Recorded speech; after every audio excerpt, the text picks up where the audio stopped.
A Boy and His Dog by Booth Tarkington. Penrod sat morosely upon the back fence and gazed with envy at Duke, his wistful dog. A bitter soul dominated the various curved and angular surfaces known by a careless world as the face of Penrod Schofield. Except in solitude, that face was almost always cryptic and emotionless. For Penrod had come into his 12th year wearing an expression carefully trained to be inscrutable. Since the world was sure to misunderstand everything, mere defensive instinct prompted him to give it as little as possible to lay hold upon. Nothing is more impenetrable than the face of a boy who has learned this, and Penrod's was habitually as fathomless as the depth of his hatred this morning for the literary activities of Mrs. Laura Rubush, an almost universally respected fellow citizen, a lady of charitable and poetic inclinations, and one of his own mother's most intimate friends. Mrs. Laura Rubush had written something which she called the Children's Pageant of the Table Round, and it was to be performed in public that very afternoon at the Women's Arts and Guild Hall for the benefit of the Colored Infants Betterment Society. And if any flavor of sweetness remained in the nature of Penrod Schofield after the dismal trials of the school week just past, that problematic, infinitesimal remnant was made pungent acid by the imminence of his destiny to form a prominent feature of the spectacle, and to declaim the loathsome sentiments of a character named upon the program the child Sir Lancelot. After each rehearsal he had plotted escape, and only 10 days earlier there had been a glimmer of light. Mrs. Laura Rubush caught a very bad cold, and it was hoped it might develop into pneumonia. But she recovered so quickly that not even a rehearsal of the children's pageant was postponed. Darkness closed in. Penrod had rather vaguely debated plans for a self-mutilation such as would make his appearance as the child Sir Lancelot inexpedient on public grounds. It was a heroic and attractive thought. But the results of some extremely sketchy preliminary experiments caused him to abandon it. There was no escape, and at last his hour was hard upon him. Therefore he brooded on the fence and gazed with envy at his wistful Duke.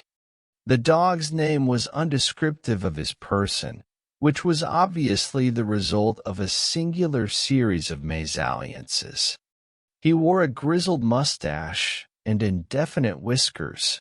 He was small and shabby, and looked like an old postman. Penrod envied Duke because he was sure Duke would never be compelled to be a child Sir Lancelot. He thought a dog free and unshackled to go or come as the wind listeth. Penrod forgot the life he led Duke. There was a long soliloquy upon the fence, a plaintive monologue without words. The boy's thoughts were adjectives, but they were expressed by a running film of pictures in his mind's eye, morbidly prophetic of the hideosities before him. Finally he spoke aloud, with such spleen that Duke rose from his haunches and lifted one ear in keen anxiety. I hight Sir Lancelot du Lake, the child, gentle-hearted, meek, and mild. What though I'm but a little child, gentle-hearted, meek, and oof.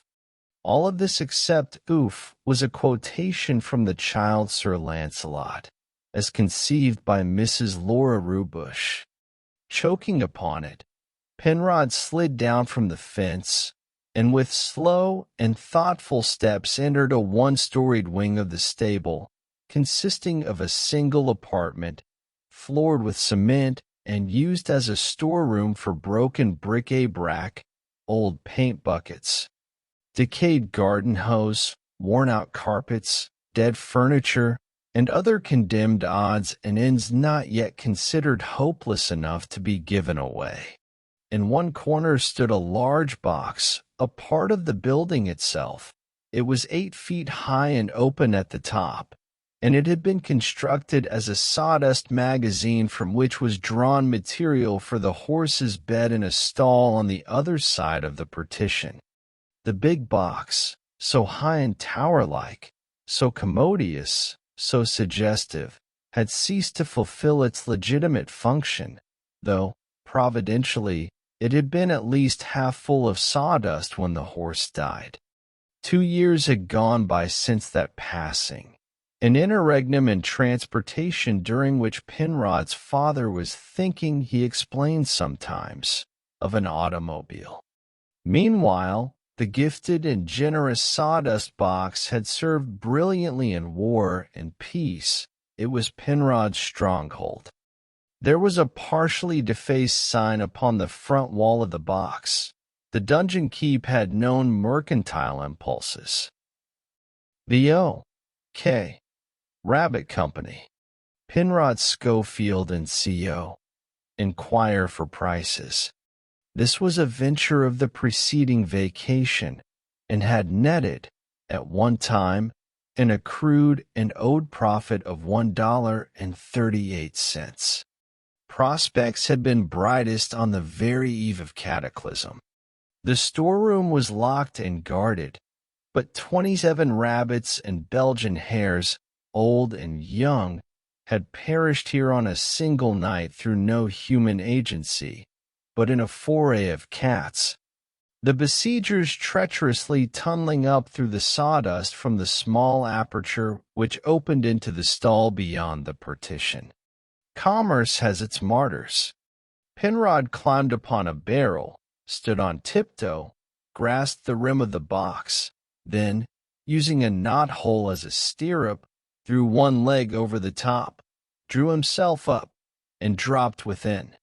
Standing upon the packed sawdust, he was just tall enough to see over the top. Duke had not followed him into the storeroom, but remained near the open doorway in a concave and pessimistic attitude. Penrod felt in a dark corner of the box and laid hands upon a simple apparatus consisting of an old bushel basket with a few yards of clothesline tied to each of its handles. He passed the ends of the lines over a big spool, which revolved upon an axle of wire suspended from a beam overhead, and, with the aid of this improvised pulley, lowered the empty basket until it came to rest in an upright position upon the floor of the storeroom at the foot of the sawdust box. "Elevator," shouted Penrod. "Ting ting."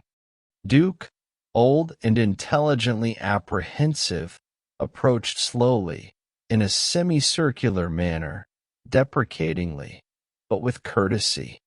He pawed the basket delicately, then, as if that were all his master had expected of him, uttered one bright bark, sat down, and looked up triumphantly. His hypocrisy was shallow. Many a horrible quarter of an hour had taught him his duty in this matter. "Elevator," shouted Penrod sternly. "You want me to come down there to you?" Duke looked suddenly haggard. He pawed the basket feebly again, and, upon another outburst from on high, prostrated himself flat. Again threatened, he gave a superb impersonation of a worm. "You get in that elevator." Reckless with despair, Duke jumped into the basket, landing in a disheveled posture, which he did not alter until he had been drawn up and poured out upon the floor of sawdust within the box. There, shuddering, he lay in donut shape and presently slumbered. It was dark in the box, a condition that might have been remedied by sliding back a small wooden panel on runners, which would have let in ample light from the alley. But Penrod Schofield had more interesting means of illumination. He knelt, and from a former soapbox, in a corner, took a lantern without a chimney and a large oil can, the leak in the latter being so nearly imperceptible that its banishment from household use had seemed to Penrod as inexplicable as it was providential. He shook the lantern near his ear. Nothing splashed, There was no sound but a dry clinking. But there was plenty of kerosene in the can, and he filled the lantern, striking a match to illumine the operation. Then he lit the lantern and hung it upon a nail against the wall. The sawdust floor was slightly impregnated with oil, and the open flame quivered in suggestive proximity to the side of the box. However, some rather deep charrings of the plank against which the lantern hung offered evidence that the arrangement was by no means a new one, and indicated at least a possibility of no fatality occurring this time. Next, Penrod turned up the surface of the sawdust in another corner of the floor and drew forth a cigar box in which were half a dozen cigarettes, made of hayseed and thick brown wrapping paper, a lead pencil, an eraser, and a small notebook, the cover of which was labeled in his own handwriting. English Grammar, Penrod Schofield, Room 6, Ward School Number 7th. The first page of this book was purely academic, but the study of English undefiled terminated with a slight jar at the top of the second, nor must an adverb be used to modif.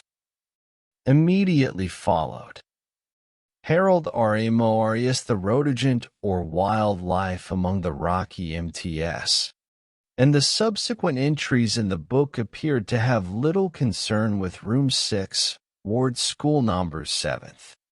The author of Harold Ramirez, etc., lit one of the hayseed cigarettes, seated himself comfortably, with his back against the wall and his right shoulder just under the lantern, elevated his knees to support the notebook, turned to a blank page, and wrote, slowly and earnestly, Chapter the 6th.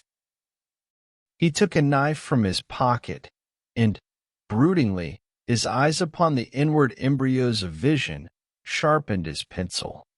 After that, he extended a foot and meditatively rubbed Duke's back with the side of his shoe. Creation, with Penrod, did not leap, full-armed, from the brain, but finally he began to produce. He wrote very slowly at first, and then with increasing rapidity, faster and faster, gathering momentum and growing more and more fevered as he sped, till at last the true fire came, without which no lamp of real literature may be made to burn.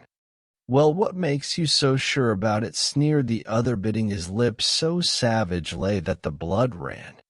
You are nothing but a common road agent anyway, and I do not propose to be baffled by such. Ramirez laughed at this and kept Mr. Wilson covered by his automatic. The end.